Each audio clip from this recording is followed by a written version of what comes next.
రైస్కి అయితే స్పైసీ మసాలాలన్నీ వేసేసిన. ఇప్పుడు కొన్ని ఉల్లిగడ్డలు వేసేసుకుందాం. అలాగే కొన్ని పచ్చిమిర్చి. ఉల్లిగడ్డ మొత్తం ఇట్లా బ్రౌన్ కలర్ వచ్చే వరకు ఫ్రై చేసుకోవాలి. ఇగో అల్లం పేస్ట్ వేసేసుకుంటున్నాం 2 స్పూన్లు. ఈ అల్లం పేస్ట్ మొత్తం పచ్చివాసన పోయేంత వరకు మంచిగా ఫ్రై చేసుకోవాలి.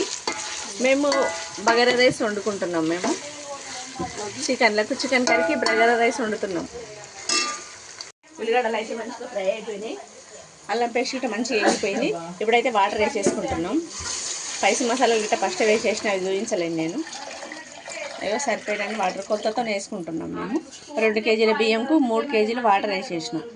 ఇప్పుడైతే ఒక 2 స్పూన్లంతా సాల్ట్ వేసేస్తున్నా. ఎందుకంటే కర్రీలో గిట్ట వేసేసుకుంటాం, మళ్ళీ వేసుకోవచ్చు. ఒక పిడికడంతా పుదీనా వేస్తున్నా. ఇట్లా కొంచెం కొత్తిమీర గిట్ట వేసేసుకున్నాం. ఏదో కొత్తిమీర వేసేస్తున్నా. ఫస్ట్ పుదీనా వేసేసిన. వేసి ఇప్పుడు ఈ వాటర్ బాగా మరగాలి. మరిగినాక బియ్యం వేసుకోవాలి. మనం కొంచెం వేడైతే చాలు, కొంచెం ఎక్కువగా మాడనియాలి. ఎసరు వచ్చేసింది. బగారా రైస్ చేసుకుంటున్నాను. ఎసరు అయితే మంచిగా, రైస్కి అయితే మంచిగా ఎసరు వచ్చేసి నేను రైస్ చేసుకున్నాం అంతా. మేము బగారా రైస్ చేసుకుంటున్నాం చికెన్ కర్రీకి. ఎక్కువ కలిపొద్దు, కలిపితే బియ్యం వెళ్ళిపోతే ఒకసారి కలిపేస్తే సరిపోతుంది. బగారా రైస్ అయితే రెడీ అయిపోయింది. మస్తు స్మెల్ వస్తుంది మంచిగా, చాలా టేస్టీగా రెడీ అయిపోయింది. ఒక 2 నిమిషాలు మగ్గనిచ్చి దింపించేస్తా. అన్నం అయితే బగారా రైస్ రెడీ అయిపోయింది. దింపేస్తున్నా. ఇప్పుడు చికెన్ పెట్టేసుకోవాలి. అయితే ఆయిల్ వేసేస్తున్నా. 2 కేజీలు చికెన్ తీసుకున్నా. ఆయిల్ సరిపోయినట్టు వేసుకోవాలి. మనకు ఎంత సరిపోతుందో అంతే. ఇగో 2 బిర్యానీ ఆకులు వేస్తున్నా. 5 ఇలాచీలు, ఒక 5 లవంగాలు, 2 ఇంచులు దాల్చిన చెక్క.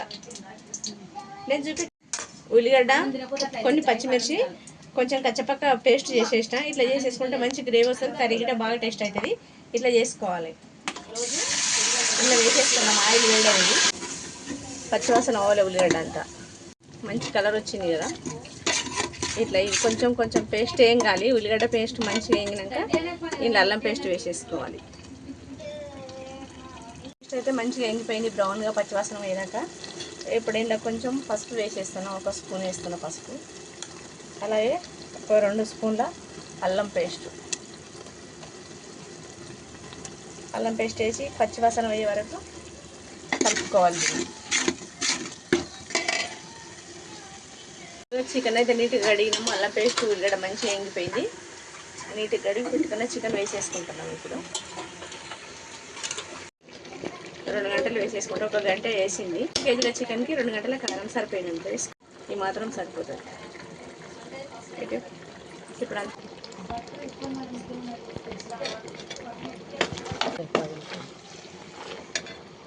టమాటాలు అయితే మిక్స్ పట్టేసుకున్నాం. ఒక పెద్దవి 4 టమాటాలు గిట్ట ఇట్లా వేసేసుకుంటున్నాం. అంతా ఇట్లా పట్టేసుకున్నాం. కొబ్బరి, గసాలు, స్పైసీ మసాలాలు అవి గిట్ట వేసేసుకుంటున్నాం. ఇలా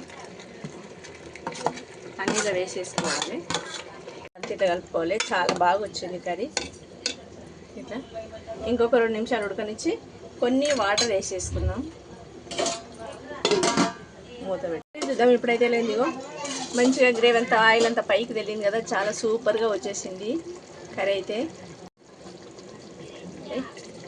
ఇంకొక గ్లాసు, నేను ఒక చిన్న గ్లాస్తోని ఒక 2-3 గ్లాసులు వాటర్ వేసి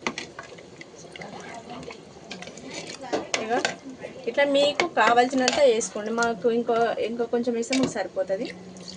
ఇది చాలు. మీకు ఇంకెక్కువ కావాలంటే ఎక్కువ గిట్ట వాటర్ వేసుకోవచ్చు. కొత్తిమీర వేసేస్తాను. కర్రీ రెడీ అయిపోయింది. ఇప్పుడు దించేసుకుందాం.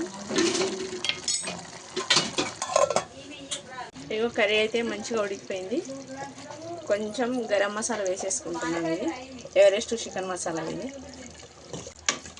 మసాలా వేసినాక ఎక్కువసేపు ఉడకనియద్దు.